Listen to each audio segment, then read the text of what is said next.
With Black Friday just a week away, flashy sales might have already caught your eye. Some of the biggest sales are on cell phones. So if you're tempted to buy your kid their first one for Christmas, buy the tech without regret. Emily Jones of Family Tech University is here to present a parent checklist. These are things to know and do before you make the big purchase. Welcome, Emily. I think this is such a timely topic. We're so happy to have your knowledge here. Your first point, I think, is really important. It says you believe the important to help children construct an internal filter before you grant the big tech purchase. What does that mean to you? You know, a lot of times we fixate a little bit on safety. How do I keep my kids safe? How do I keep them tucked away from all of this? But the concept of the internal filter is really so game-changing, because we move away from this idea that our kids are kind of this inanimate object that we sort of shield and hide from technology, and then we cross our fingers when they turn 18 and hope things turn out okay. And instead we kind of shift our focus to, how do I help them develop this capacity to choose the good and reject the bad that technology has to offer? And the reality is that, you know, we have 5 children, my husband and I, 3 of whom are out of the house. They're adults. And I cannot tell you how much more convinced I am now that that internal filter is not only their best protection in a digital world, but it really becomes their only protection. It's not verbiage I've heard a lot before, but your words make it feel so impactful and meaningful. You have 3 things to keep in mind when it comes to buying children technology. First, you say we should take a step-by-step, gradual approach. Yes. So we advocate for children to be introduced to technology in a very gradual, very slow and deliberate way. And so the first step that we take when we introduce these technologies is to first grant them just a text and call only phone. That's where we begin. Starter point. Yes, that's where we start. And as they have that phone, what I'm looking for as a parent is, how are they demonstrating the kind of discipline, the kind of discipline that I hope that they'll demonstrate with that level of technology before we move on.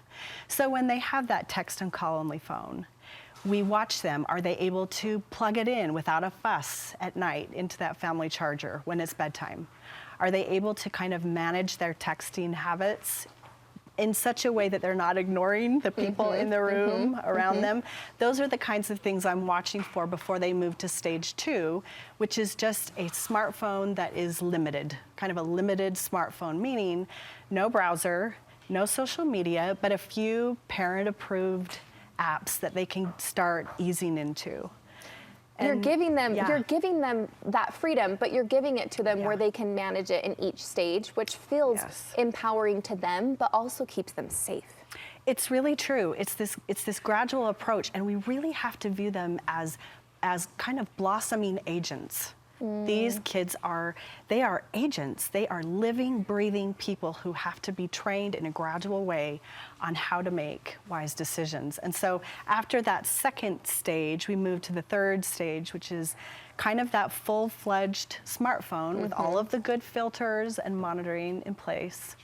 But as we have that in place, we are always focusing with an eye on training that internal filter. Yeah, you say provide powerful training. What does that mean to you? Yeah, so the most powerful training associated with digital parenting is the kind that invokes within the child an owned opinion.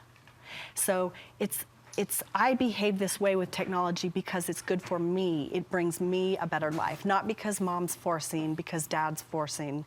And so we train. I'll just give you an example. I might come across an article on the news that talks about the impact of social media on teen mental health. And so if I am focused on the structuring and building of that internal filter, I'm going to show that to my teenager. And I'm going to say, hey, what do you think about this? What are your opinions about this idea? And as they consume that and have the chance to express those opinions, it becomes theirs. They own it. It's mine. And they are much more likely to make decisions with technology.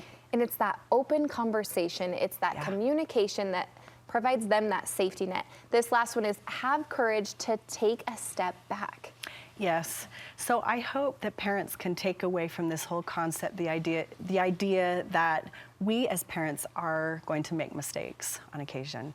And if you are a parent that's sitting there saying, I've given too much, I've granted too much too quickly, I should have backed off, have the courage to sit down with that child and say, hey, I blew it. I made a mistake. I handed you too much. I love you so much that I think it's time to take a step back from some of this until we develop a little bit more strength with this. I hope that parents can understand that it is never too late. It's Never too late. That's such a powerful term. And I think in parenting in general, we've now learned a lot about the apology and being transparent with our kids and letting them know we make mistakes too, right? Yes. But we're owning it. We're wanting the best for them. It's all in their good interest. So owning that in the way that you're saying and having the courage to take that back, that makes so much sense. This is such a powerful conversation. Where can we find more from you? So the internal filter workshop that we offer to kids 12 and up, training that internal filter is found at FamilyTechUniversity.com. We can also be found at Family Tech University on Instagram and on Facebook. This deserves a follow. Thank you for that powerful conversation. Thank you.